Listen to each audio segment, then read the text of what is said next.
interesant. În orașul respectiv erau fetări frumoase. Noi eram băieține. Les camps d'extermination, c'était des camps où les gens ne restaient pas, ils arrivaient, ils étaient gazés dans les 2 heures. Donc il y a une différence considérable. Il n'y a pas eu un seul camp d'extermination sur le territoire allemand. Les camps d'extermination n'ont existé que sur le territoire de la seule Pologne. C'est tellement revécu. Parce que ça n'est pas une histoire dans laquelle des gens cravatés derrière leur bureau racontent des souvenirs. Les souvenirs sont faibles. J'ai choisi des protagonistes capables de revivre cela, et pour le revivre, ils devaient payer le prix le plus haut, c'est-à-dire souffrir en racontant cette histoire.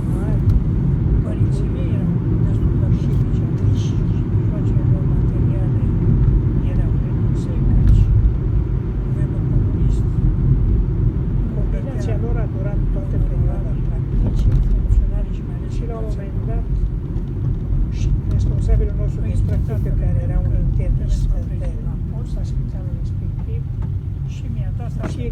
de fiecare dată avea cuvinte grele și luase nume de rău pe traier. Și mă prezint la Deva. Și nu știam de ce până când ne-a spus unde se găsea centrul de depistare a tuberculozei că ea a fost asilicoze, care interesau de vârstă și doctorul respectiv era sănătos, nu era practicos, facele prietenul meu care avea echipe de oameni, chiar noaștri, medici, la mai mulți ca toți. Și bineînțeles că fiind mai echipe și decât celălalt, Ioana l-a preferat. Și de aici o tragedie întreagă pentru 3 persoane. Pentru Ioana, pentru prietenul Crest și pentru doctor. Istoria aici s-a încheiat odată cu plecarea să de acolo, dar la București, când am ajuns atunci în 2006, prietenul meu Traian îmi spune, vine Ioana să mă vadă. Avea pe 300 de lei, Vino cu mine și o așteptam la gară. Și cu tristețe, și făpune cu ce la gară, Les camps d'extermination, c'était des camps de légende, tellement il était associé à l'horreur de découvrir que ça existait. Il y a une différence considérable. Il n'y a pas eu un seul camp d'extermination sur le territoire. Les camps d'extermination n'ont existé que sur le territoire de la seule Pologne. Et je me suis mis, mais personne ne l'avait fait avant moi, et c'est ce que je n'arrive même pas à comprendre. Enfin, je me suis mis à interroger ces paysans. C'était en plein hiver la première fois que j'ai été là. Il y avait beaucoup de neige, j'ai rôdé dans les villages, et je me suis mis à parler. Et soudain, je me suis aperçu que je me suis mis à interroger. Je me suis aperçu que je réveillais tant de choses. Il n'y avait pas du tout besoin de les pousser, de les presser pour qu'ils parlent. C'est une sorte de discours à la fois légendaire et routinier qu'ils se mettaient à tenir. Et ça a été vraiment quelque chose d'absolument incroyable. Mais alors, les paysans qui cultivaient leur champ à côté.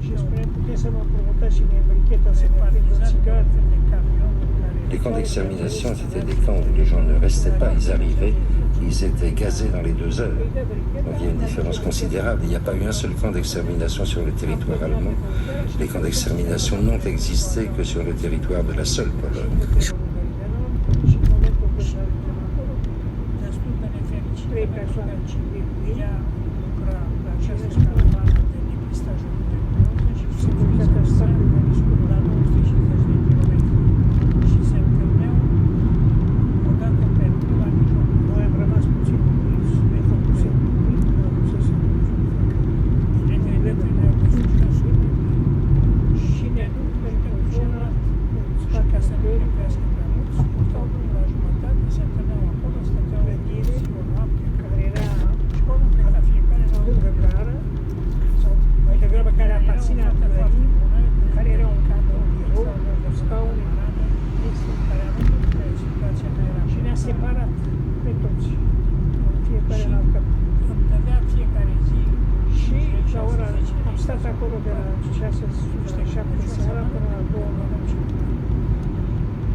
So a sign from us is come together against the common enemy. Who taught you to hate the texture of your hair? Who taught you to hate the color of your skin to such extent that you bleach to get like the white man? Who taught you to hate the shape of your nose and the shape of your lips? Who taught you to hate yourself from the top of your head to the soles of your feet? Who taught you to hate your own kind? Who taught you to hate the race that you belong to? So much so that you don't want to be around each other. No, before you come asking Mr. Muhammad, does he teach hate? You should ask yourself, who taught you to hate being what God gave you? And I, for one, as a Muslim, believe that the white man is intelligent enough. If he were made to realize how black people really feel and how fed up we are without that old compromise and sweet talk. Stop sweet talking. Tell him how you feel. Tell him what kind of hell you've been catching, and let him know that if he's not ready to clean his house up, if he's not ready to clean his house up, he shouldn't have a house. Should catch on fire and burn down.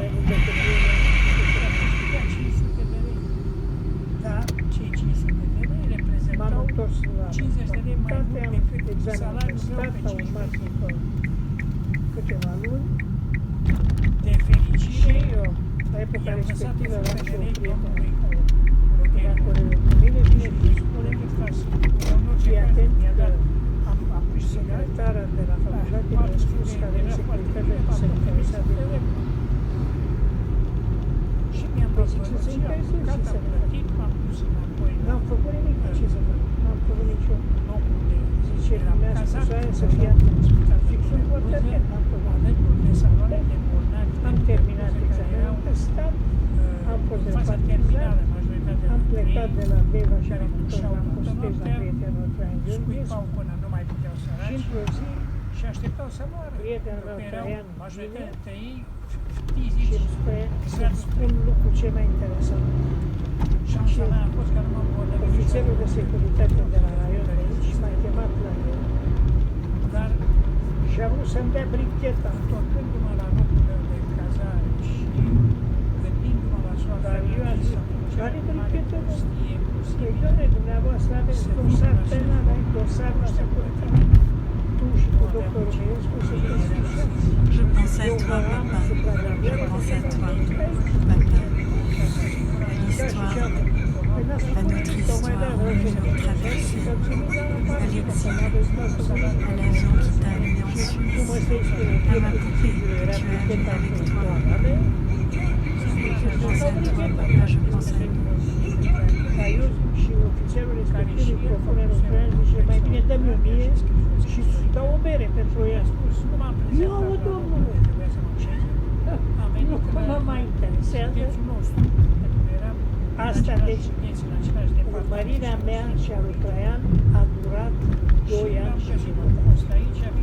Pentru o brichetă pe care era gravată o broada mea, pe care nici eu, nici prietenul meu și nici măcar iubita lui nu o văzusem. Numai securiștii care erau la masă, care căutau nod în papură, care erau plătiți numai ca să agațe oameni și să îi chinuiască, o văzuseră sau știau despre el. Prietenul Traian Gheorghescu a povestit la un moment dat ideea că Ioana, prietena lui, a făcut parte la Galați, dar n-am crezut niciodată în chestia asta, pentru că era o biată asistentă militară săracă de ea care nu era ea în stare să răstoarne guvernul comunist sau să facă organizații populară. Securiștii respectiv fabricau totdeauna lucruri neadevărate și vândul care ca să-și justifice existența. Kinds of things that members of that party are doing now. First of all, if you're going to talk about a revolutionary situation, you have to have people who are physically able to wage revolution, who are physically able to organize and physically able to do all that is done. No, but the question is, how do you get there? You get there by confrontation, violence? Oh, was that the question you were asking? Yeah. See, that's another thing. When you talk about a revolution, most people think violence, without realizing that the real content of any kind of revolutionary thrust lies in the principles and the goals that you're striving for, not in the way you reach them. On the other hand, because of the way this society is organized, because of the violence that exists on the surface everywhere, you have to expect that there are going to be such explosions. You have to expect things like that as reactions. If you are a black person and live in the black community all your life and walk out on the street every day seeing white policemen surrounding you, when I was living in Los Angeles, for instance, long before the situation in LA ever occurred, I was constantly stopped. No, the police didn't know who I was, but I was a black woman. I had a natural, and they, I suppose, thought that I might be a, quote, militant.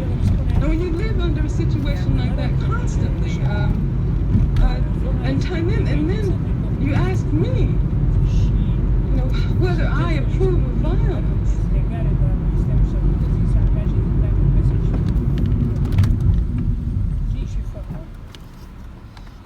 După 2 săptămâni, mă urc într-un tren, mă duc și văd o splendidă zonă de munte, aer curat, încă vreo 2 colegi care erau prin împrejurim, prietenul meu Traian Gheorghețu, ca de obicei, era bucuros că mă vede, și 2 zile și 2 nopți am petrecut într-o peserie de republică, după care m-am întors la Viena, să-mi dau demisia și să plec. Aceste mare manifestări populare din București, considerând aceasta ca o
There is a loneliness in this world so great that you can see it in the slow movement of the hands of a clock.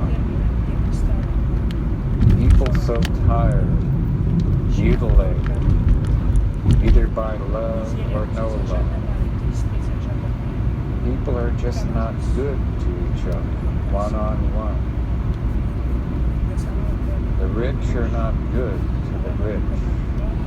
The poor are not good to the poor. We are afraid. Our educational system tells us that we can all be big-ass winners. It hasn't told us about the gutters, or the suicide, or the terror of one person aching in one place alone, untouched, unspoken to, watering a plant. People are not good to each other. People are not good to each other. People are not good to each other. I suppose they never will be. I didn't ask them to be. But sometimes I think about it. The beads will swing, the clouds will cloud, and the killer will behead the child, like taking a bite out of an ice cream cone. Too much, too little. Too fat, too thin, or nobody. More haters than lovers. People are not good to each other. Perhaps if they were, our deaths would not be so sad. Meanwhile, I look at young girls, stems, flowers of change. There must be a way. Surely there must be a way we have not yet thought of. Oop.